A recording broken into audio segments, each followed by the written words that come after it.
Dito tayo sa Olivia Ray's cabin. Pasyalan natin. So, gumagamit siya ng portable pool dito. And ayan, naka-solar dito kasi walang kuryente rito eh. So, solar lang lahat to.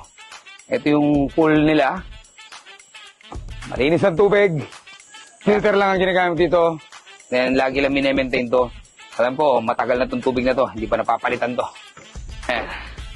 Ginawa itong deck na to para at least hindi mahirapan pag umaakit tsaka maano, lalo na pag medyo may edad.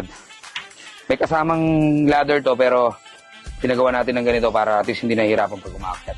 Napaka-convenient nito. Napaka-daling i-maintain. At the same time, napaka-practical para sa ganitong lugar. Kung ayaw mo mag-spend ng so much money for swimming pool, ito yung ideal, portable. So, sa mga gustong mag-Airbnb katulad nito at medyo limited ang budget natin, ito yung sinasuggest ko. So, pinaka-the best na option to. Mag-portable ka muna, and then ang kagandahan pa, yung mga equipment na yun, pwede mo naman gamitin pag gusto mo na mag-concrete eh. And karamihan ng mga client namin, sa ganito sila nag-start.